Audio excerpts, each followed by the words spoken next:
Thank you so much for being here, and congratulations on how many Emmy nominations? 21 Emmy nominations for your show? Yeah, between Barry and Documentary Now, another show I work on, yeah. 21 Emmy. Yeah. I mean, yeah. Come on.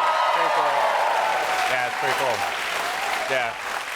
That's like, it's just your nights. No, it's not. Yeah, that'll be bad. No, that's like Game of Thrones when they like nominate. Game of Thrones are 20 nominations, okay? And that's like just like you in your world. You're just like, you are Game of Thrones. No, I'm not. You are Game of Thrones. No, don't say that. He said it here, folks. No, I did not say that. He said it here. No, I didn't. Game of Thrones. Oh, no, I'm not. No, but I have to congratulate you because I mean, like Barry has become a smash hit that people have fallen in love with. Oh, thanks. You know, it's one of HBO's most popular shows that people watch live. Thanks. Like when you started the show, did you think people would fall in love with a killer? People were just like, yeah. Like, No, not at all. We started that. Alec Berg and I created that, and we went into HBO and we were like, so yeah, it's about a hitman who's sad, and so he wants to become an actor.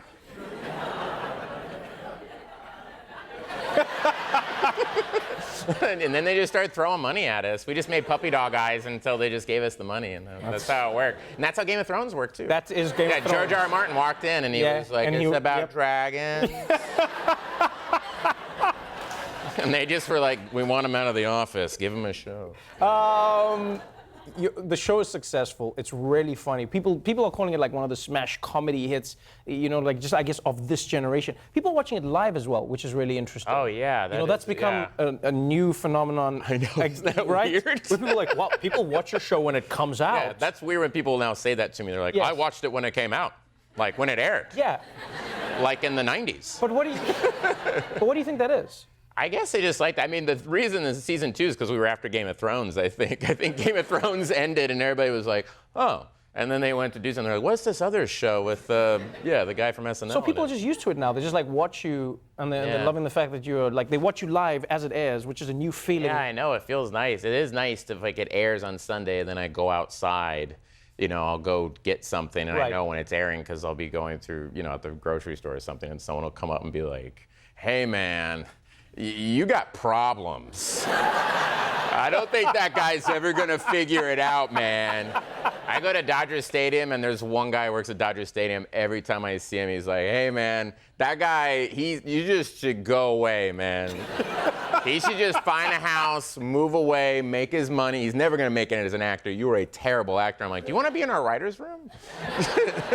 The show is a huge hit. Documentary Now is a huge hit, and now you are coming back to the big screen for the sequel of It. Yes. Right? And It was one of those sleeper hits where people were like, is this movie gonna blow up again? And then it was like one of the highest grossing horror movies of all time ever, I think. Yeah. And now you're back with Chapter 2. How does this work? Didn't they beat the clown? That's what I said. My agent called me, they go, we're gonna do It Chapter 2. And I was like, but what? Like, didn't they kill the clown? But no, it comes back every 27 years. Man. So that's Stephen King, man. Man. And then I forgot that, the book's like 15 billion pages long, and which is a fact.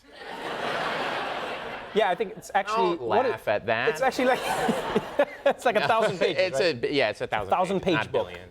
I don't know, numbers, but the sequel.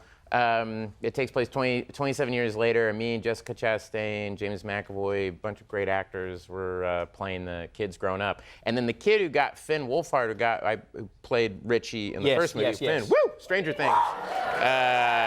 He got me the job. They interviewed him and they said, who do you want to play, grown up? And he said, me. And so, wow. And then my agent called me and I was like, that kid's so powerful.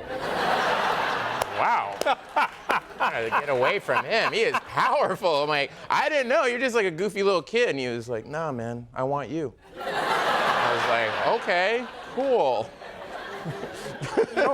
One of the things that people love about you is the fact that you're funny. Another thing people love about you is that you're in great shows. But there's a new side of Bill Hader that I think a lot of people have seen. I mean, the video just went viral on Twitter yesterday again. where you talk about anxiety. Oh, yeah. And I know I appreciated it. A lot of parents appreciate it because it's like a video aimed at kids. It's like a 4-minute video where you talk about your anxiety and how you deal with it. But that's a vulnerable thing to do for anybody, to come out and say that. Why did you do it, and like, why do you think so many people connect to it the way they do? Well, it's a great organization, Child Mind Institute, and it's about kids with anxiety. And I just got a call about it because I talked about it in a lot of interviews because I was on Saturday Night Live. It's like the worst show to be on if you have anxiety. and so they say, hey, would you record a thing what you would have said to your younger self? And so I just did it and just tried to be honest. And the couple of things is that it never really goes away. You just manage it. Right. That was the big thing that I had to learn, where I would just keep fighting it. And I was like, oh, this doesn't work. So then it was just kind of like, just accept it. And then the other interesting thing I learned was take out the narrative in it. It's like, oh, I'm nervous that I have to take a test. Just say, oh, I'm nervous. And then it kind of dissipates. And so it's like all these things I had to learn while I was on Saturday Night Live. So mine was more like, don't laugh during a sketch because you're nervous, or don't mess up your lines, or whatever it is, or show up on Saturday even though you don't want to. Right. Yeah, because you're terrified. Because that anxiety can be crippling. It's crippling. Yeah, I didn't know what it was. Mine would take place, and people always think it's like heart palpitations. I would feel like I had the flu. I would just go like, oh my gosh, I'm really sick. I can't go out there. I can't. I would get like, my head everything would start spinning. And then, I just realized it was, I went to like a doctor and he was like, do you think you might have anxiety? I was like, you think that's what it is? Yeah. You know what I love about your stories? I feel like it all ties together because in many ways that's the clown in it, is that it's like how you perceive it. It is like anxiety. It's like how you treat it, how it like taps into your mind, and then like you're right. Yeah. And then like you've made this video to help kids, and then a kid helped you get the job in it. What are you? Who are you? Oh man, thank you so much for coming to the show. It's Chapter 2 will be in theaters and in IMAX on September 6th. Bill Hader, everybody.